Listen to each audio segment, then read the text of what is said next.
बोलो श्री प्राणनाथ प्यारे की जय। श्री सतगुरु महाराज की जय। श्री बाईजूराज महाराणी की जय। प्राणदार सुंदर साथ जी परमधाम ने दिव्य अखंड वाणी ने महामती स्वामी श्री प्राणनाथ जी महाराज ना मुखारविंद थी जे प्रगट थई छे ए वाणी ने जाणवी होय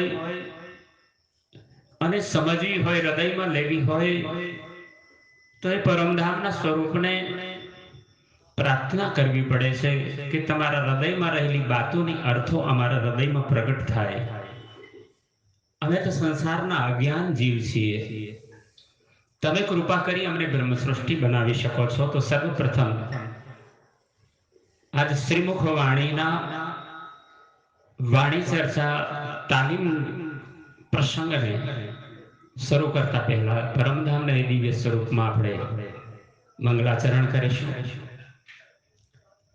जे कोई प्रचारक बने छे के वाणी ना अर्थ करवा छे तो एने आ मंगलाचरण हृदयथी करવું खूब जरूरी छे।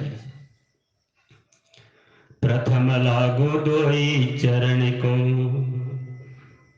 धनिये न छोड़ायो छीन, लाख तले लाल एड़िया मेरे जीव के ये ही जीवन, इन पांव तले पड़ी रहूं। धनी नजर खोलो बातुन, पलना वारू निरखूं नेत्रे, मेरे जीव के ये ही जीवन, कदमों लागू से जिदां, पकड़ के दो पाए, हुक्म करत है माशुक, बीच आशिक के दिल आए। माशुक तुम्हारी अंगना, तुम अंगना के माशुक, ये हुक्म इलम दृढ़ किया, रूह अझुक्यो न हो टुक टुक, रूह अझुक्यो न हो टुक टुक। बोलो श्री प्राणनाथ प्यारे की, तीनों पूरी धाम की जय। प्राणधर सुंदर जी सदगुरु महाराज धणी देवचंद्र जी ने विजयाभिनंद बुद्ध निष्कलंक अवतार महामती स्वामी श्री प्राणनाथ जी महाराज की परम निश्रामा एमने ज विधेल तारतम ज्ञान रूपी चेतना ने जाणवा समझवा के दर्शन करवानी प्रथम भावनाए जયારે प्रगट थया छीए, एकत्र बन्या छीए, तो आ वाणी ने समझता पहला वाणी माटे कहेवाला मंगलाचरण ने આપણે કેવા ભાવથી પ્રાર્થના કરી છે, શું માંગીએ છીએ એ મંગલાચરણમાં છે, એને પણ જાણવું જરૂરી છે। તો સંક્ષિપ્તમાં સર્વપ્રથમ આપણે મંગલાચરણના ભાવાનુવાદને જોઈશું। પ્રથમ લાગુ દોઈ ચરણ।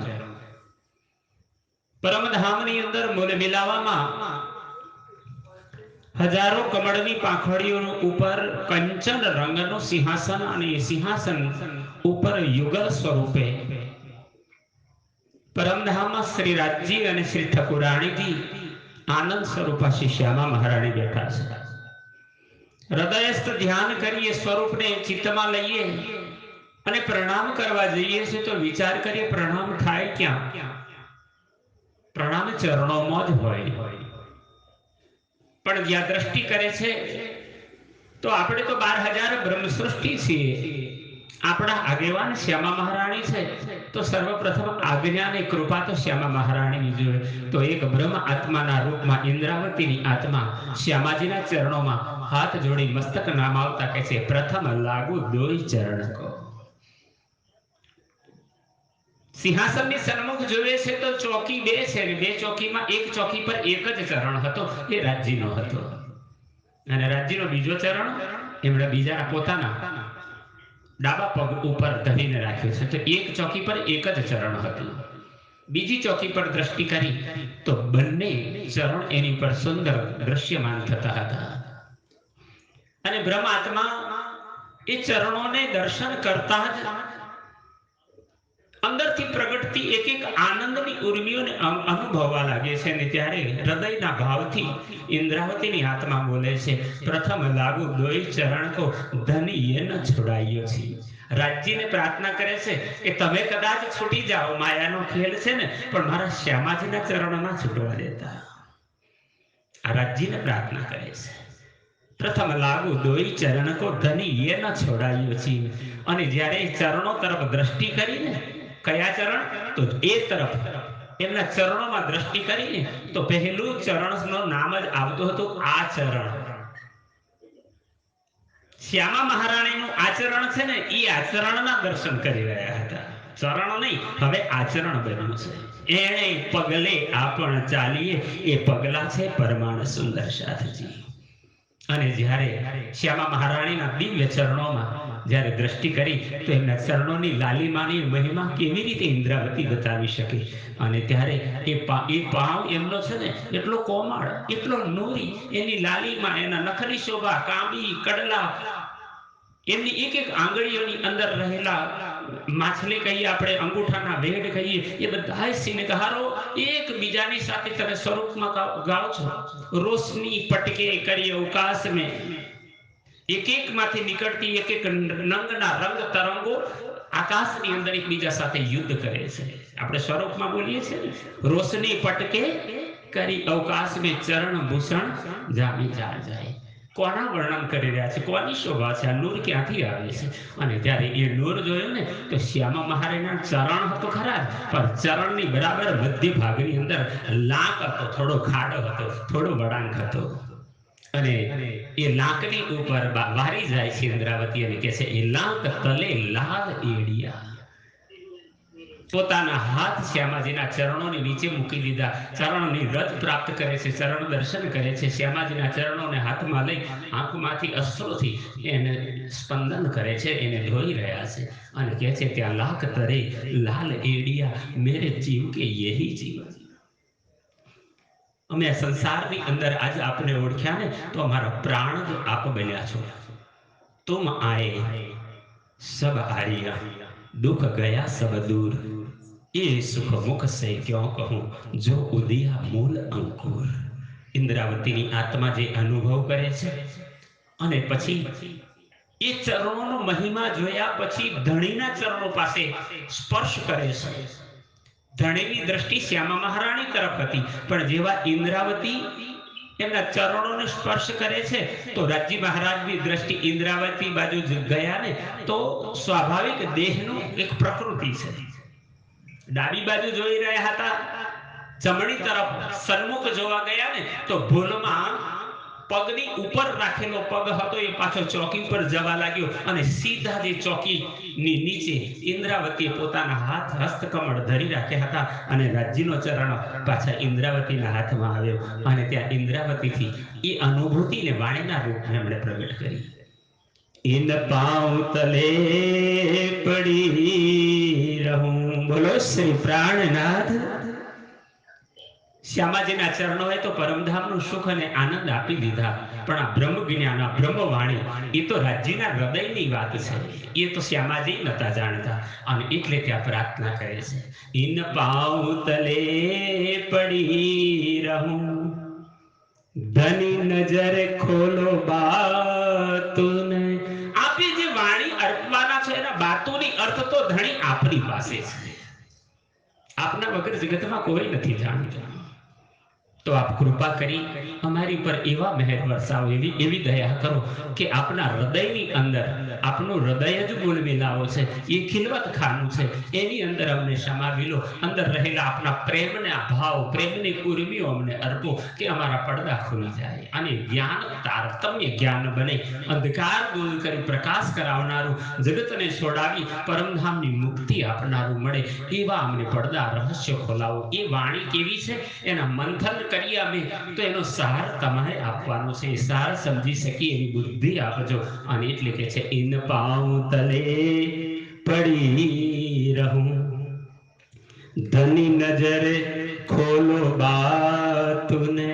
અમને એવી દ્રષ્ટિ આપો. નિક વાંચનારા તો હજારો વાંચે છે, પણ રાજ્ય એ વાણી કોને કઈ, ક્યારે કઈ, શા માટે કઈ, એ રહસ્ય જો જાણી જવાય તો ધણી તમારી કૃપા સિવાય કોઈ ન કહી શકે. ન કહેવાય માયામાં હે વાણી, પણ સાથ માટે કહેવાણી. સાથને હૃદય રમાડવા તમે તો એને શબ્દોમાં આણી. અને ઇન્દ્રાવતીની આત્મા પ્રાર્થના કરતા કહે છે ઇન પાઉં તલે પડી રહું, ધની નજર ખોલો બાતુન, પલના વારું નિરખું નેત્રે, મેરે જીવ કે યહી જીવન. ધની આપની વાણી છે ને એના એક એક શબ્દ છે એ આપના એક એક અંગના રોમાટા છે, આપની એક એક નુરમય ગાથા છે, આપના 8 સાગર છે, આપનો મૂલ મેળાવો છે, આપના જ 25 પક્ષ છે, આપનો જ સતચિત અને આનંદ સ્વરૂપ છે. દિવ્ય ગતિ એવી દિવ્ય પ્રાર્થના કરી અને પાછા એ ભાવ હૃદયમાં આવ્યા કે રાજ્યની કૃપા વગર તો શક્ય નથી. તો પાછી પ્રેમ ઘેરી એવી આત્મા પુનઃ ચરણોમાં આડોટી ગઈ અને કહેવા લાગી કદમો લાગુ સેજદા.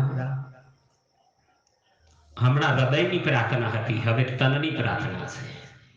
કદમો લાગુ સેજદા, પકડ કે દો પાય.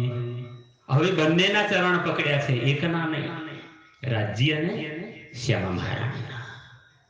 કદમો લાગુ સેજદા, પકડ કે દો પાય.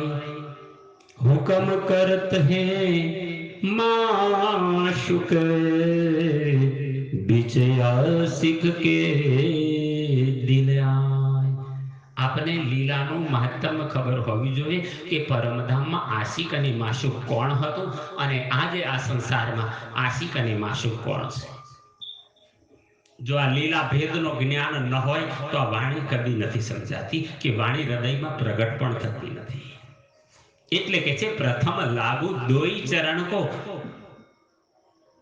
રાજ્યના ચરણોમાં પ્રણામ કર્યા તો રાજ્યને બાતોની અર્થ કહ્યો, પણ જ્યારે કદમો લાગો સેજદા કહ્યું ને, પકડ કે દો ઉપાય, તો કે છે હુકમ કરત હે માશુક. પરમધામમાં આશિક અને માશુકમાં ફરક એ હતો કે પરમધામમાં ખેલ નથી બન્યો ત્યારે રાજ્ય આશિક હતા, સખીઓ અને શ્યામા મહારાણી માશુકા હતા. પણ જ્યારે આ ખેલ બની ગયો તો સખીઓ તો ભાન ભૂલી ગઈ છે, તો સખીઓ વગર રાજ્ય નથી રહી શકતા, તો રાજ્ય માશુક બની ગયા અને સખીઓ આશિક. આશિક અને માશુકનો ભેદ બતાવ્યો. પ્રેમ કરે એ માશુક, પ્રેમ કરાવે એ આશિક. આજ બધી સખીઓ આશિક બની છે અને રાજ્ય માશુક બની અને તમને આ વાણી આ જ્ઞાન અર્પી રહ્યું છે. અને એટલે કે છે કદમો લાગુ સેજદા, પકડ કે દો ઉપાય, હુકમ કરત હે માશુક. રાજ્ય હુકમ કરે છે. આશિક કે દિલાય કોણ બોલે છે? ઇન્દ્રાવતીની આત્મા. કે મારા હૃદયમાં હવે રાજ્ય આવીને બેઠા છે. તુમ સ્વરૂપ, तुम में स्वरूप, तुम ही स्वरूप के संग, भेग तुम्हारो को लखे ब्रह्मानंद रसरंग. આપણે બધા જ હૃદયથી પાછી પ્રાર્થના કરી લઈએ. કદમો લાગુ સેજદા, પકડ કે દો પાય, હુકમ કરત હે માશુક, बीच आशिक के दिल आए. माशुक तुम्हारी अंगना. અહીં પ્રાર્થના છે. હે ધણી ઇન્દ્રાવતીની આત્મા કહે છે હું તો તમારી અંગના છું. माशुक तुम्हारी अंगना, तुम अंगना के माशुक, ये हुक्मे ईलम दृढ़ किया, रूह झुक्यो न हो, टुक टुक बोलो श्री प्राणनाथ प्यारे की जय. આ મંગલાચરણ હતું જેના હૃદયમાં આ જ્ઞાન આવી જાય એનો ટૂંક ટૂંક થઈ જાય, માયાના ખેલમાંથી મુક્ત બની જાય, પરમધામના પરમ આનંદને પ્રાપ્ત કરવા લાગે. પ્રાણાધાર સુંદર સાથજી મંગલાચરણના અર્થઘટનને આપણે જોયું. પુનઃ હવે શ્રીમુખ વાણી બ્રહ્મ સૃષ્ટિને માટે જગતમાં પ્રગટી છે એના પ્રસંગને જોઈ લો. એ પહેલા તમે તમારી સન્મુખમાં વાણી પધરાવી લો અને વાણીના પ્રથમ પ્રકરણને ખોલી 5 વખત નિજના મહામંત્રનો પાઠ કરી લો. પ્રાણદાર સુંદર સાજી જા કારણ માયા રચી શાસ્ત્ર પિતા કારણ. બ્રહ્મ સૃષ્ટિને માટે મહામતી સ્વામી શ્રી પ્રાણનાથજીએ શ્રીમુખ વાણીના માધ્યમથી સમજાવ્યું કે માયાનો ખેલ બ્રહ્મ સૃષ્ટિ માટે બનાવ્યો છે. એ જ બ્રહ્મ સૃષ્ટિ માટે મેં પૂર્વે જ પ્રમાણ મળે એટલા માટે શાસ્ત્રોની રચના કરી છે. પરમધામમાં એક કોલ આપ્યા હતા કે મેં રૂહ અપની ભેજूंगा, भेस लेसी तुम माफक, देसी अरस की निशानियां पर तुम जागोगी नहीं क्यों कर. આ ચોપાઈના માધ્યમથી મહામતી સ્વામી શ્રી પ્રાણનાથજી આપણને પૂર્વની ભૂમિકા યાદ કરાવે છે કે જ્યારે સંસાર જ ન હતો, ના શૂન્ય, ના નિરંજન, ના નિરાકાર, ના નિર્ગુણ, તાદિન કી કહું આપાવી હતી. જ્યારે માત્ર પરમધામ હતું ને ત્યારે રાજ્યના દિલમાં વાત હતી કે સંસારમાં બ્રહ્મ સૃષ્ટિ જશે તો એના માટે મારે શાસ્ત્રો આપવા પડશે. એ શાસ્ત્રો પ્રમાણ બનશે અને ત્યાર પછી એ શાસ્ત્રોને માધ્યમ બનાવી બ્રહ્મ સૃષ્ટિને જગાડવા માટે હું મારી એક આત્માને મોકલીશ. હું નહીં આવું. એ આત્મામાં મારી શક્તિ હશે. 5 શક્તિ લઈ પોતે પ્રગટ થશે અને પછી મારા હુકમથી, મારા આવેશ અને જોશના માધ્યમથી હું બ્રહ્મ સૃષ્ટિને જગાડવા માટે બ્રહ્મ જ્ઞાન આપીશ. ત્યારે જગતને ખબર પડશે જ્ઞાન અને બ્રહ્મ જ્ઞાનમાં શું ફરક છે.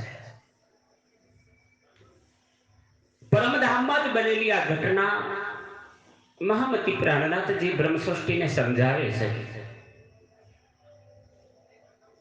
કે બ્રહ્મ સૃષ્ટિને જગાડવાનું કર્તવ્ય કોણ કરશે. આ જિજ્ઞાસા શ્યામા મહારાણીને અને એમના સન્મુખમાં 2 મહાન બ્રહ્મ આત્માઓ જે હંમેશા રાજ્ય અને શ્યામાજીને સંવર કરવાની સેવા કરે છે. એકનું નામ છે સુંદરબાઈ, એકનું નામ છે ઇન્દ્રાવતી. રાજ્ય મનમાં વિચાર કરે છે કે આ બેમાંથી સંસારમાં હું કોને અધિકાર આપું, કારણ કે બંને પ્રિય છે. પહેલા જ કયો હુકમે કતેબે લાખો લીખે નિશાન. કોણ પહેલું આવશે? એમના આગમન પૂર્વે હજારો યુગો પહેલા માહેશ્વર તંત્રમાં આ દિવ્ય લીલા લખવામાં આવી. મહાદેવજી સુંદરી તંત્રમાં પાર્વતીજીને સમજાવતા કહે છે કે પરમધામની અંદરની અંતરંગ લીલામાં એકવાર ત્યાં બ્રહ્માનંદ લીલા થાય છે ને બ્રહ્માનંદ લીલામાં સચિદાનંદ પરમાત્મા આંખે પાટા બાંધે છે અને સખીઓની સાથે રામત અને ખેલની ક્રીડા કરે છે. એમાં રાજ્યની આંખે પાટા બાંધ્યા છે એટલે આપણી ગુજરાતની ભાષામાં કહીએ તો આંધળી ખિસકોલીની રમત.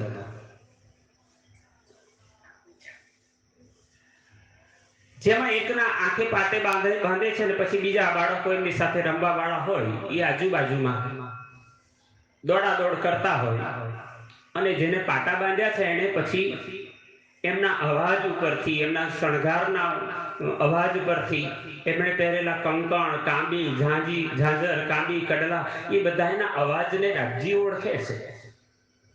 એના પરથી કોણ પકડાઈ જવાનું છે એનું નામ જાહેર કરે. આવી લીલા હતી. પકડાઈ જાય એના માટે પછી દાવા આવે. રાજ્યે પહેલા જ મનમાં નક્કી કરી લીધું કે હું શ્યામાજીને પકડીશ. પણ આ તો સખીઓની આનંદિત લીલા હતી. તો શ્યામાજીએ ઈશારો કર્યો સુંદરબાઈને કે તું મારા કપડાં પહેરી લે, મારા આભૂષણ પહેરી લે, અને તારા કપડાં ને આભૂષણ બધું મને આપી દે. હવે બ્રહ્માનંદમાં બ્રહ્મની લીલા છે એટલે બ્રહ્મમાં નાખ્યા. રાજ્યને મનમાં ભાવ હતો કે 12,000 સખીઓની ટોળામાં દોડી રહ્યા છે, પણ આ અવાજ તો શ્યામાજીના જ કાબી કડલા, ઝાંઝર, કંકણ, કાનના કુંડળ, એમના માથાની વીણી, બધાની એક એક અવાજની ઘૂઘરીઓને ઓળખતા. શ્યામાજીને જ પકડી લઉં એવા ભાવથી જઈ દોડતા દોડતા એ દિશામાં અવાજમાં દોડ્યા અને એક સખીને પકડી લે છે. વાસ્તવમાં એ સખી હતી સુંદરબાઈ. પકડવા હતા શ્યામાજીને, પકડાઈ ગયા સુંદરબાઈ. હવે આ લીલાને કોઈ જાણતો નથી. સખીઓમાં જોર જોરથી શોર થવા લાગ્યો, તાલીઓ પાડવા લાગ્યા, નાચવા લાગ્યા. પ્રાણનાથજી મહારાજ લખે છે કે રાજ્ય ઉપર સખીઓ હાંસી કરવા લાગ્યા. તો જો ખોટા પડ્યા તો રાજ્યમાંથી જ દાવ રહ્યો, ફરી દાવ આપવાનો છે. રાજ્ય આંખ પર પાટા બાંધ્યા છે. 108 વાર શ્યામા શ્યામા શ્યામા બોલવાનું વ્રત આપ્યું છે. 108 નું મહત્વ પરમધામથી શરૂઆત થઈ છે. બોલો શ્રી પ્રાણનાથ પ્યારે કી. રાજ્યની આંખે પાટા બંધાયા છે, ગોર ગોર ઘુમેડી ફેરવી દીધા અને કહ્યું 108 વાર શ્યામા શ્યામા બોલો. ત્યાં સુધી શું કર્યું? સુંદરબાઈએ ઇન્દ્રાવતીના કપડા પહેર્યા અને ઇન્દ્રાવતીએ, માફ કરજો, શ્યામાજીના કપડા સુંદરબાઈએ પહેર્યા હતા. એ સુંદરબાઈએ હવે ઇન્દ્રાવતી સખીના જોડે કપડાની બદલા બદલી કરી.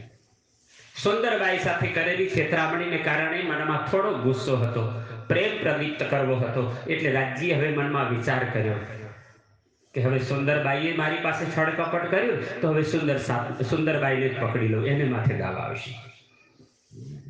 પરમધામમાં તન કી જાને મન કી જાને નથી ચાલતી, કારણ ત્યાં એક દિલ છે. એકના દિલમાં વિચાર આવે છે, બધા જાણી જાય છે. રાજ્ય જેવો મનમાં વિચાર કર્યો કે સુંદરબાઈને પકડવાના છે તો ઇન્દ્રાવતીની જોડે તરત કપડાની અને આભૂષણોની અદલા બદલી કરી. તમને એમ થાય કે શ્રીમુખ વાણીની ચર્ચા આવડે જગદીશ મહારાજ ચાલુ કરી દેશે, ન થાય ચાલુ.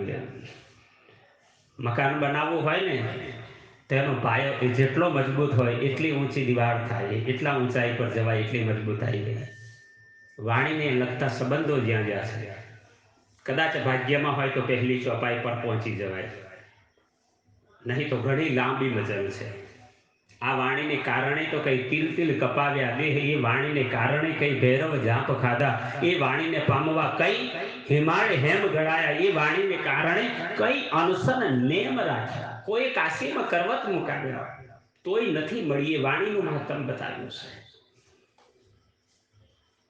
મહામતી પ્રાણનાથજી આ લીલાને મહાસુતંત્રના માધ્યમથી સમજાવતા કહે છે ત્યાં થોડીક જ ક્ષણોમાં રાજ્યના દિલની વાત હતી, સખીઓ જાણી ગઈ. અને સુંદરબાઈએ ઇન્દ્રાવતીના કપડા પહેર્યા અને ઇન્દ્રાવતીએ સુંદરબાઈના પહેર્યા. ફરી રામત ચાલુ થઈ. આ વખતે રાજ્યના મનમાં ભાવ હતો કે સુંદરબાઈને જ પકડવા છે. તો શ્યામાજીના આભૂષણ, વસ્ત્ર, અલંકાર, એમાં લાગેલી ઘૂઘરીઓ, એની અંદરના અવાજ, એના રણકાર તરફ ન જોયું, સુંદરબાઈ તરફ દોટ મૂકી. સુંદરબાઈને જ પકડી લેશે એવી ભાવનાથી ખૂબ દોડ્યા. રાજ્યની શક્તિ આગળ કોણ પહોંચી શકે?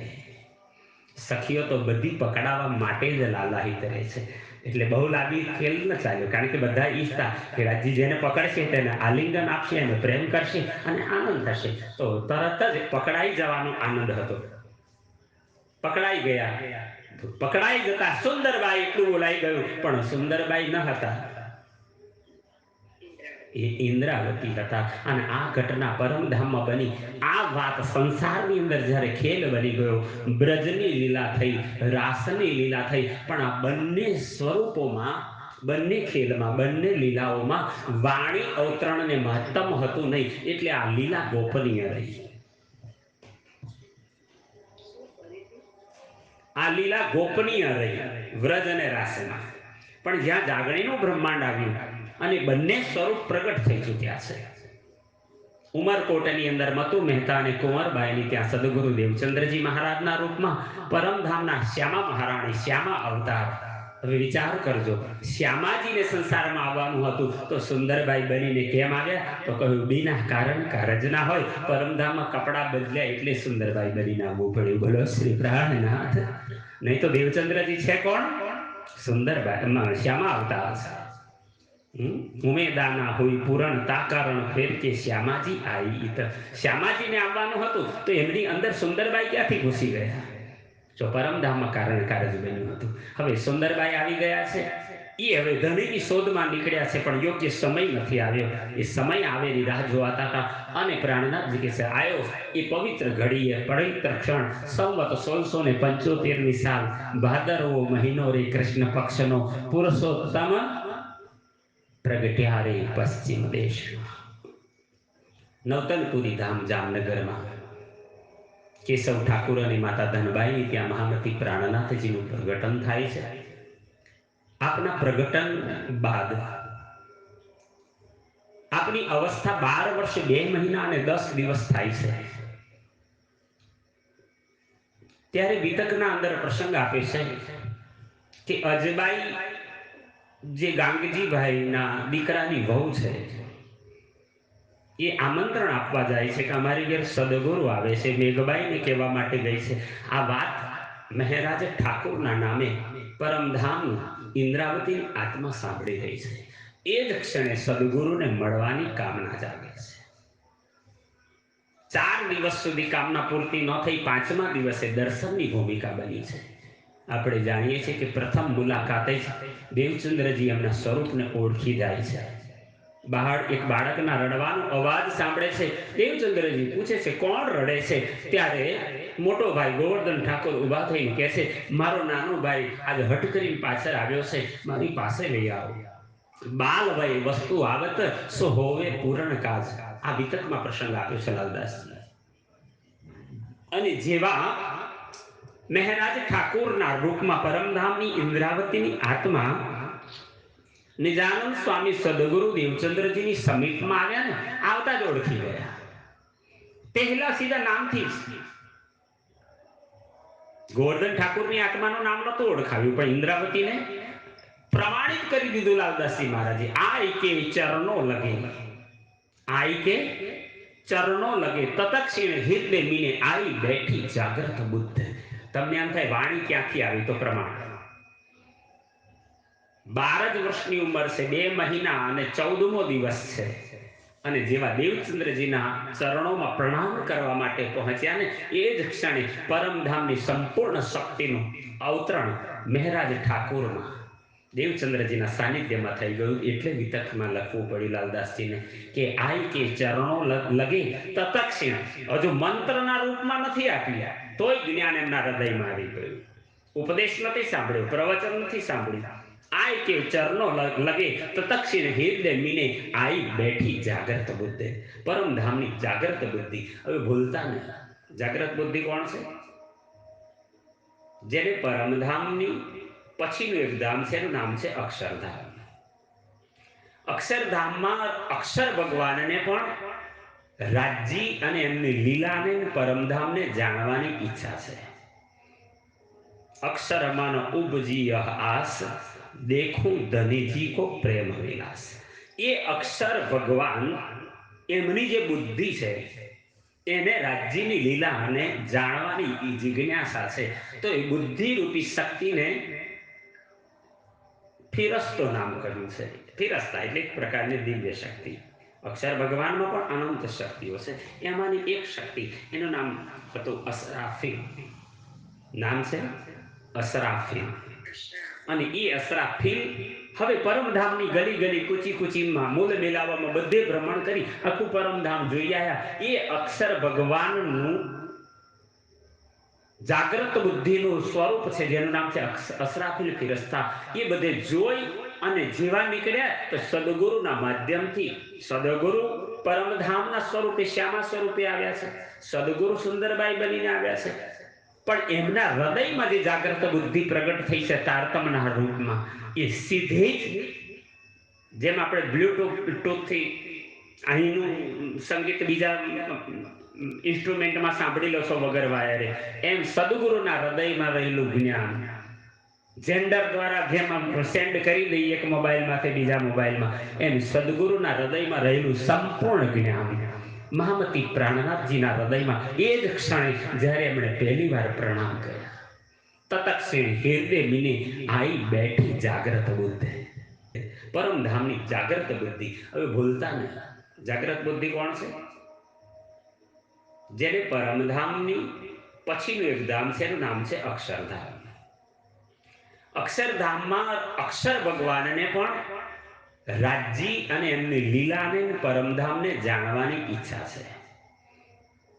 અક્ષરમાન ઉપજી આસ, દેખું ધનીજી કો પ્રેમ વિલાસ. એ અક્ષર ભગવાન એમની જે બુદ્ધિ છે એને રાજ્યની લીલા અને જાણવાની જિજ્ઞાસા છે. તો એ બુદ્ધિ રૂપી શક્તિને ફિરસ્તો નામ કર્યું છે. ફિરસ્તા એટલે એક પ્રકારની દિવ્ય શક્તિ. અક્ષર ભગવાનમાં પણ અનંત શક્તિઓ છે, એમાંની એક શક્તિ એનું નામ હતું અસરાફીલ. નામ છે અસરાફીલ. અને એ અસરાફીલ હવે પરમધામની ગલી ગલી કુચી કુચીમાં મૂલ મેલાવામાં બધે ભ્રમણ કરી આખું પરમધામ જોઈ આવ્યા. એ અક્ષર ભગવાનનું જાગ્રત બુદ્ધિનું સ્વરૂપ છે જેનું નામ છે અસરાફીલ ફિરસ્તા. એ બધે જોઈ અને જેવા નીકળ્યા તો સદગુરુના માધ્યમથી સદગુરુ પરમધામના સ્વરૂપે શ્યામા સ્વરૂપે આવ્યા છે. સદગુરુ સુંદરબાઈ બનીને આવ્યા છે, પણ એમના હૃદયમાં જે જાગ્રત બુદ્ધિ પ્રગટ થઈ છે તારતમના રૂપમાં, એ સીધે જ જેમ આપણે બ્લૂટૂથથી અહીંનું સંગીત બીજા ઇન્સ્ટ્રુમેન્ટમાં સાંભળી લો છો વગર વાયરે, એમ સદગુરુના હૃદયમાં રહેલું જ્ઞાન જેન્ડર દ્વારા જેમ સેન્ડ કરી દઈએ એક મોબાઈલમાંથી બીજા મોબાઈલમાં, એમ સદગુરુના હૃદયમાં રહેલું સંપૂર્ણ જ્ઞાન મહામતી પ્રાણનાથજીના હૃદયમાં એ જ ક્ષણે જ્યારે એમણે પહેલી વાર પ્રણામ કર્યા, તતક્ષણ હૃદય મિને આઈ બેઠી જાગ્રત બુદ્ધિ.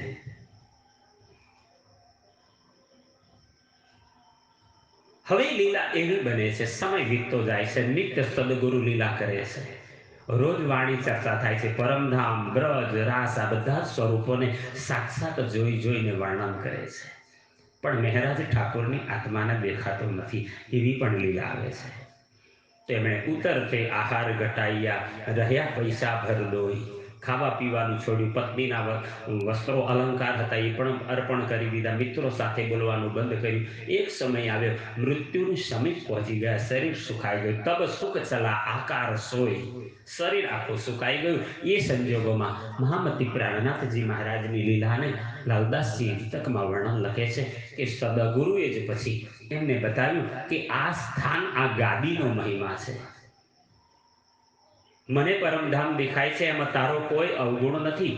यह वस्तु है हुक्म की, सो रहे एक ही ठोर, मुझे उठाए तुम बैठोगे पर ना देखोगे कहूं और. તારાને મારા સિવાય આ લીલાને કોઈ નહીં કહી શકે. આ વાત આટલી સદગુરુ જાણતા હતા, પણ સુંદર સાતને જગાડવાનો મહિમા શું છે એ સદગુરુને ખબર હતી. તો રોજ ખાનગીમાં પ્રાર્થના રાજજીને કરે, ધણી બધી આત્માઓને મારે જગાડવી છે, મને શોભા આપજો, હું જગાડીશ. દરરોજ પ્રાર્થના કરે ને વિતકમાં પ્રસંગ આપે છે. દેવચંદ્રજીએ 69 કાગળ લખ્યા. પરમધામનું રાજ્યનું સ્વરૂપ કૃષ્ણ બનીને નિત્ય એની સાથે બેસતું, નિત્ય જમતું અને હીરબાઈ જમાડતા.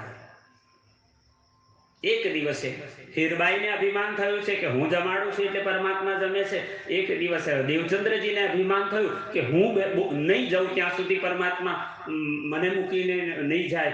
આવા બધાના અભિમાનના પટને દૂર કરવા રાજ્ય દિવ્ય લીલા કરી. અને આજ જમવાનું પીરસવા માટે મહારાજ ઠાકોરને મોકલ્યા. હીરબાઈનું અભિમાન ઉતર્યું. કૃષ્ણજી મહારાજને બોલાવીને થાક્યા, પણ હીરબાઈથી ન આવ્યા. ત્યારે ખબર પડી કે કૃષ્ણ અને દેવચંદ્રજીમાં ભેદ નથી. બોલો શ્રી પ્રાણનાથ.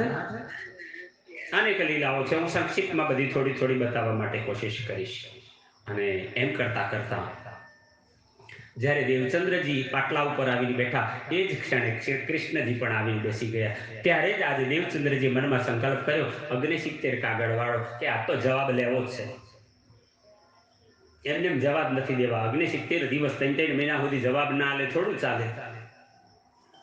આવું મનમાં વિચાર કર્યો. એ જ ક્ષણે મહારાજ ઠાકુરના રૂપમાં પ્રાણનાથજી ભોજન પીરસવા માટે આવ્યા. ત્યારે એમના પહેરેલા કુર્તામાંથી, એમના કપડામાંથી એ જ ક્ષણે 69 કાગળ દેવચંદ્રજીની થાળીની અંદર ઢગલો થઈ ગયા. ત્યાં એ જ ક્ષણે દેવચંદ્રજી જાણી ગયા કે હવે જાગરણનું કાર્ય મારા હાથે નહીં, ઇન્દ્રાવતીના હાથે થવાનું છે. સમય વીતતો ચાલ્યો ધીરે ધીરે ધીરે. લાલદાસજી મહારાજ વિતકમાં લખે છે કે સતગુરુ મહારાજ દેવચંદ્રજીની અંતર ધ્યાન લીલાનો સમય જ્યારે આવ્યો નવતનપુરી ધામમાં,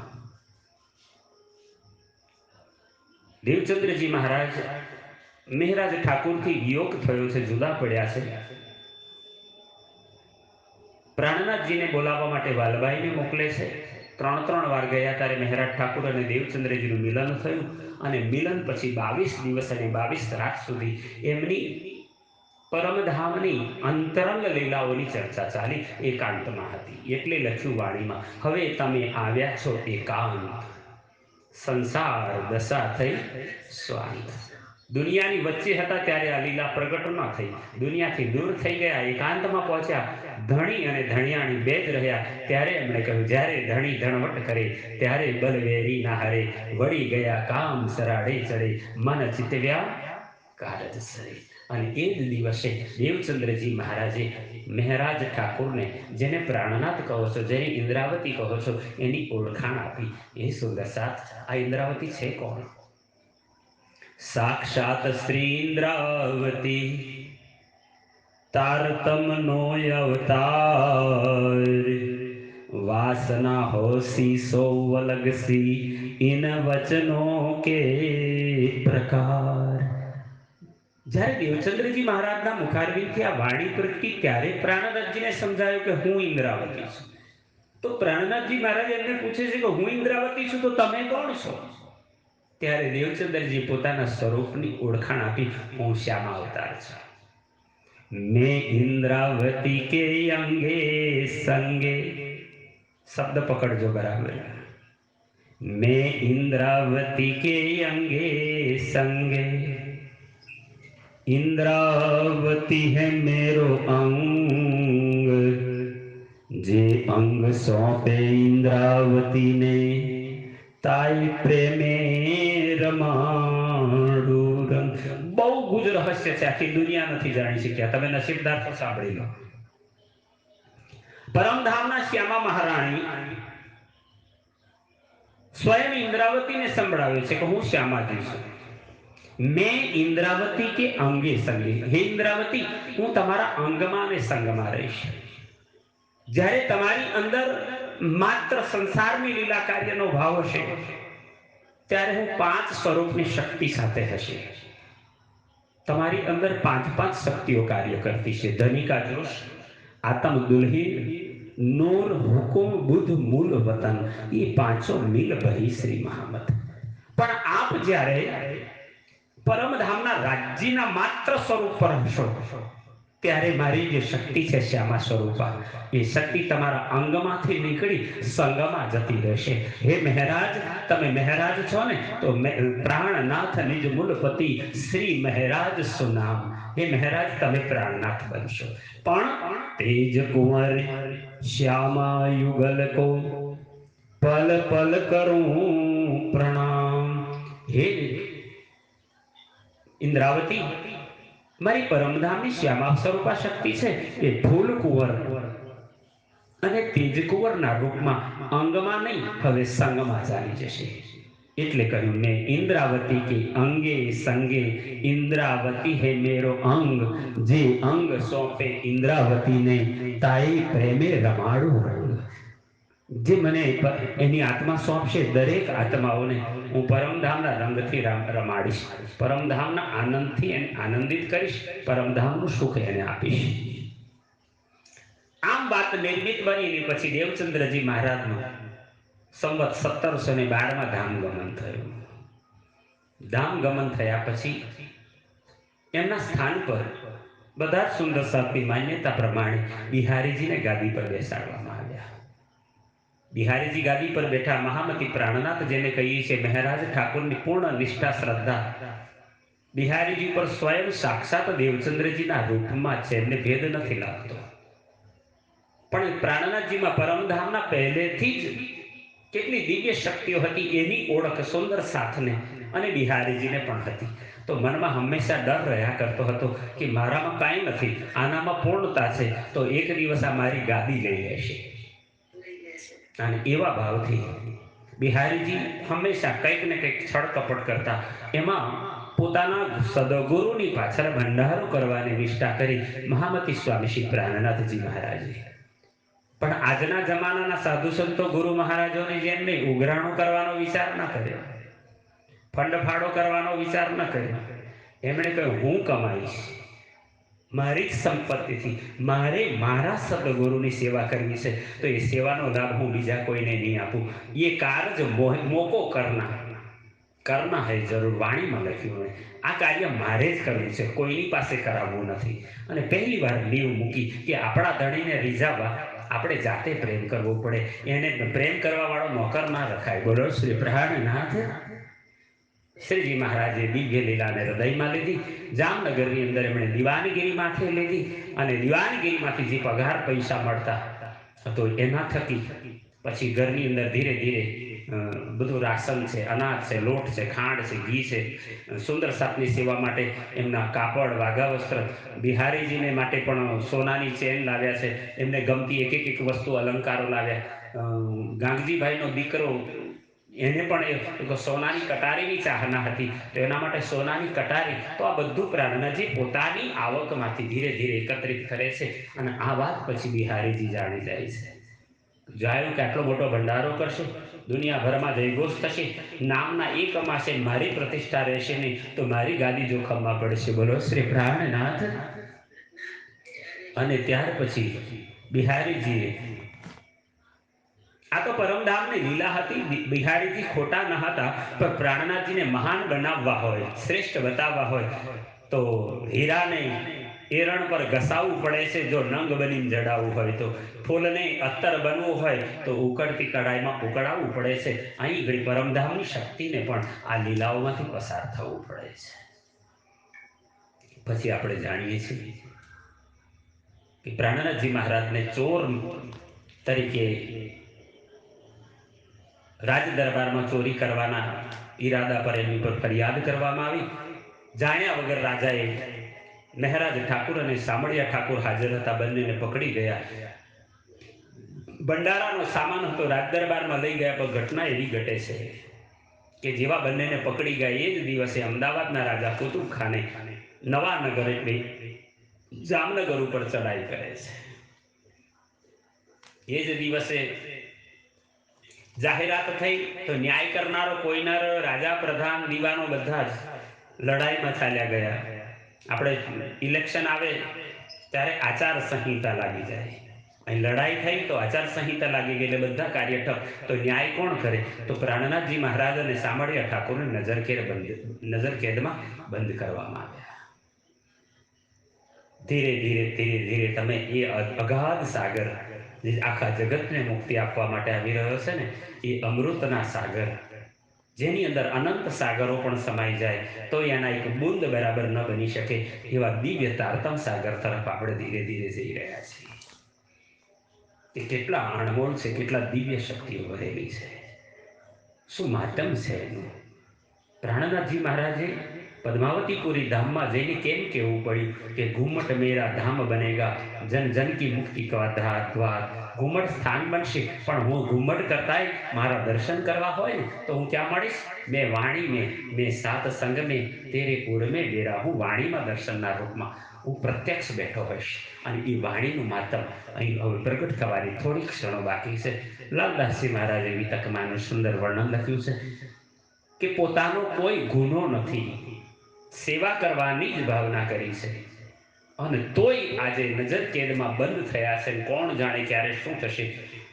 માણસને કોઈ દંડ થવાનો હોય એનો ડર નથી લાગતો, પણ લોકો શું કહેશે એનો ડર હંમેશા સતાવે છે. બોલો શ્રી પ્રાણનાથ. સૌથી મોટો ડર કયો છે? લોક ક્યાં કહેંગે. પ્રાણનાથજીને સામળિયા ઠાકોરને પણ આ ડર સતાવે છે કે અમારા પિતાનું નામ પ્રતિષ્ઠા કેટલી મોટી, અમે દિવાનના ઘરના અને દુનિયા ચોર કહેશે તો અમે લોકોનું મોઢું કેવી રીતે બતાવીશું. એ અસહ્ય દુઃખ. અને એમાંય સામળિયા ઠાકોર મહેરાજ ઠાકુર પર ખૂબ ખાડા થયા છે, ખૂબ ગાળો દે છે, ના કહેવાના કટુ વચનો કહે છે. તારા લીધે આપણા ઘરની આબરૂ ગઈ, તું કેમ અભાગ્યો પાક્યો, આવા બધા શબ્દો કે પ્રાણનાથજીથી સહન ના થયું. આત્મા રડે જાય છે, પુકાર કરે છે, અને બીજા કોઈ એના સાક્ષી સાબિતી નથી. કોને કહેવું? એક જ સ્થાન યાદ આવ્યું, મારા સદગુરુ સિવાય કોઈ નહીં સાંભળે.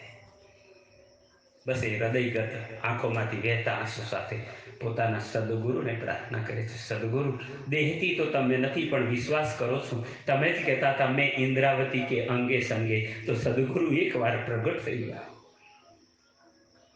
મને આ દારૂણ દુઃખમાંથી બચાવી લો.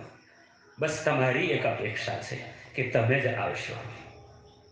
પ્રથમ પ્રકરણ જ્યારે વાંચશો તો આ બધા ખુલાસા મોહજલના પ્રકરણમાં પ્રાણનાથજી કર્યા છે કે મેં કેવી રીતે પ્રાર્થના કરી છે. અને એ પ્રાર્થના સાચા હૃદયની હતી. તો એ આર્તનાદ કોઈ કવિના ભાવથી નહીં, હૃદયમાં ઉઠેલા ભાવ, રડતા રડતા કહે છે, હે આવો જીવાલા મારી ઘેર, આવો જીવાલા, એકલડી પરદેશમાં મને મૂકીને ક્યાં ચાલ્યા. મુને હતી નિંદરડી, તમે સૂતી મૂકી ક્યાં રાત. જાગીને જોઉં ત્યારે પિયુજીન પાસે, પછી તો થાશે પ્રભાત. કરીને કહું છું હું તમને, આવજો આણી ક્ષણે. મારા મનના મનોરથ પૂરણ કરજો, શ્રીન્દ્રાવતી લાગે ચરણે. કયા મનોરથ હતા? રાજા બનવાના, પૈસાદાર બનવાના, કરોડપતિ થવાના? કોઈ સત્તા નહીં, એક જ કામના હતી, મારે સુંદર સાથની સેવા કરવી છે, સદગુરુના નામથી ભંડારો કરવો છે. બસ એ જ મનની મનોરથ માટે પ્રાર્થના કરી. મારા મનના મનોરથ પૂર્ણ કરજો, ઇન્દ્રાવતી લાગી ચરણ. ત્યાં જ હૃદયમાં હુકમ થયો. કારાગૃહની કાળી દિવાલોમાં પ્રકાશ ફેલાયો, તેજોબુંદ ફેલાયા, સુગંધી પવનો વાવા લાગ્યા છે, સંગીતના સુરો રેલાવા લાગ્યા, પુષ્પવૃષ્ટિ થવા લાગી. જાણે આકાશમાંથી મિશ્રી અમૃત વર્ષા થઈ રહી છે. એકલા પ્રાણનાથજીને સ્વયં સામળિયા ઠાકુર પણ અનુભવવા લાગ્યા. અને ત્યાં સાક્ષાત એક દિવ્ય સ્વરૂપ પ્રગટ થવા લાગ્યું. પણ એ સ્વરૂપ કયું હતું? જે સ્વરૂપનું ચિંતન મનન રાત દિવસ જીવનભર કર્યું છે. અને સ્વયં પ્રાણનાથજી મહારાજે લાલદાસજી પાસે આ લીલાને લખાવતા એમણે કહ્યું કે સ્વરૂપને પહેલા તો એક ક્ષણમાં બદલાઈ જતું હતું ને, એટલે ખબર નથી પડતી કોણ છે. પણ એ સ્વરૂપ જગતનું ન હતું, કોઈ માણસ ન હતો, કોઈ અવતારી પુરુષ ન હતો, કોઈ જગતનો દેવી દેવતા ન હતો. કોણ હતું? અખંડ સ્વરૂપ, પરમધામનું એ અખંડ સ્વરૂપ હતું. પણ એ કયું સ્વરૂપ છે ક્યારે કહું? સેજ વાર શાંત થઈ જાય, ઉભો રહે અને ઓળખી જોઉં, જોઈ લઉં તો ને. એક સેકન્ડે આમ દ્રષ્ટિ કરું, જોવા જાઉં ત્યાં તો રૂપ બદલાઈ જાય. અખંડ સ્વરૂપને અસ્થિર આકાર, એ જે દેખાતું હતું સ્વરૂપ, એનો આકાર સ્થિર નહોતો રહેતો. સેજમાં પરમધામના શ્યામાજી, ક્ષણમાં વ્રજમંડળના રાધા, ક્ષણની અંદર યોગમાયાના રાધિકા, ક્ષણની અંદર દેવચંદ્રજીના રૂપમાં. ત્યારે ખબર પડી કે તુમ સ્વરૂપ, તુમ મેં સ્વરૂપ, તુમ ही स्वरूप के संग, अब भेद तुम्हारो को लखे ब्रह्मानंद रस. आज खबर पड़ी पहली बार. અને જ્યારે ખબર પડી તો લાવો એના દર્શન કરું, અનુભવ કરું, કેવા લાગો છો? તો કહ્યું ત્યાં અખંડ સ્વરૂપને અસ્થિર આકારે, શોભા કહું ગણું એ કરી સ્નેહ, જોઈ જોઈ વચન આણું કઈ ઊંચા, પણ ના આવે વાણી માહે તે શોભા શ્યામાજી નિરખોજી. બોલો શ્રી પ્રાણનાથ પ્યારે કી, બોલો શ્રી શ્રી મુખવાણી કી જય, શ્રી બાઈજુરાજ મહારાણી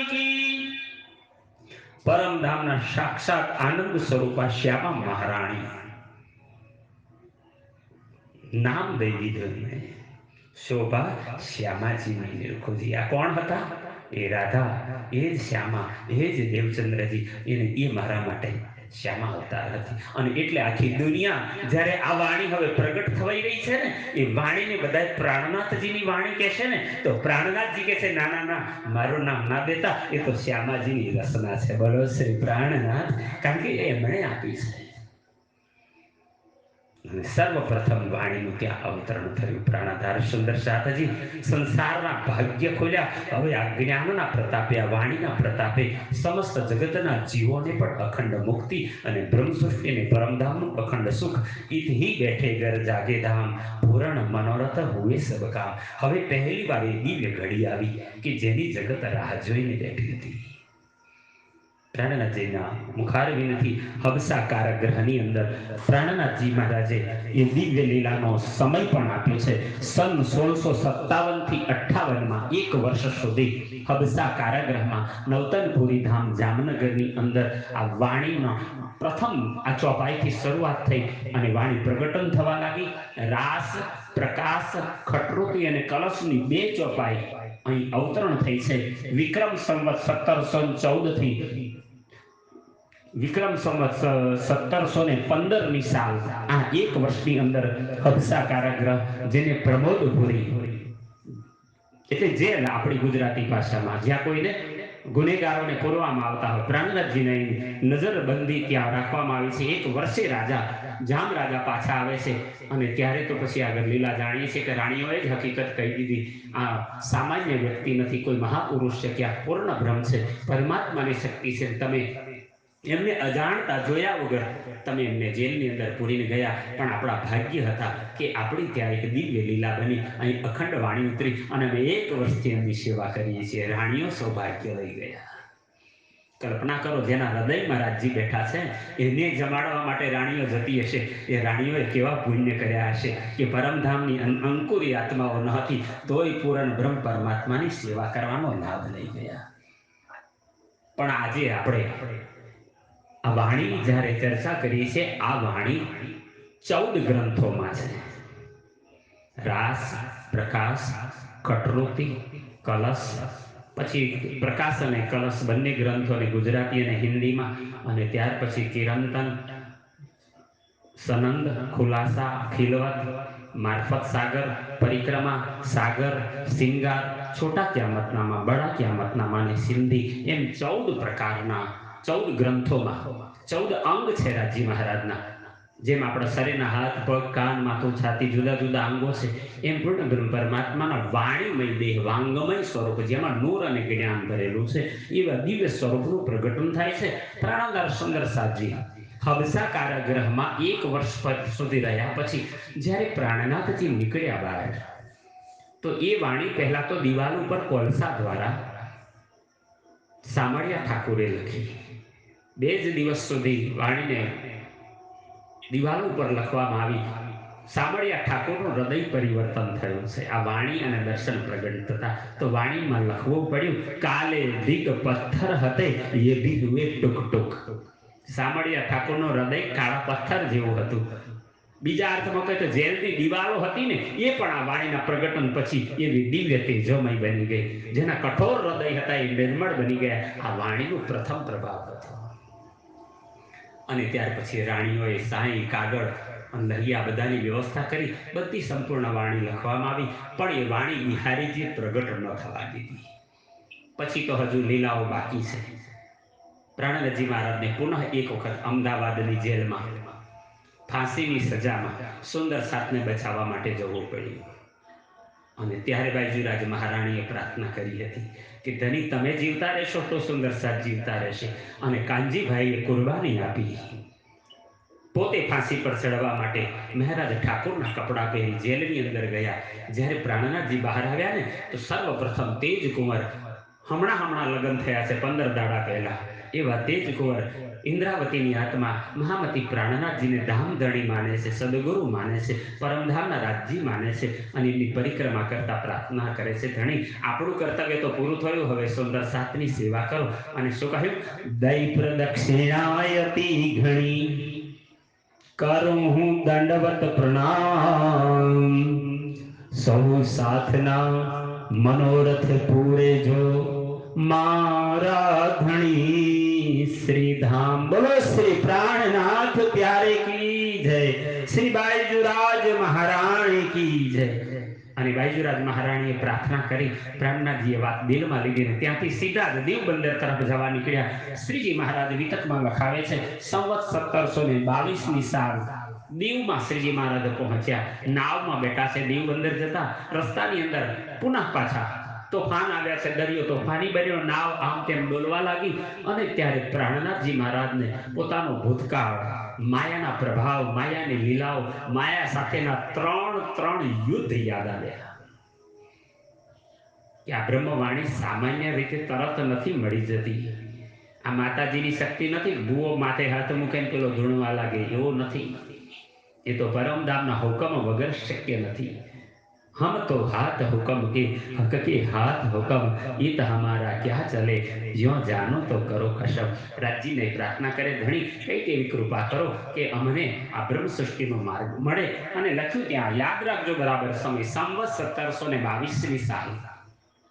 હબસા કારાગૃહમાંથી નીકળ્યા સંવત 1715માંથી.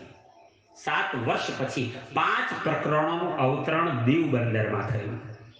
નાવમાં બેઠા છે, નાવ આમ તેમ ડોલવા લાગી અને પ્રાણનાથજી મહારાજને ત્યાં હવે દરિયો સામાન્ય દરિયો ના લાગ્યો, આખો સંસાર જ દરિયા રૂપમાં છે.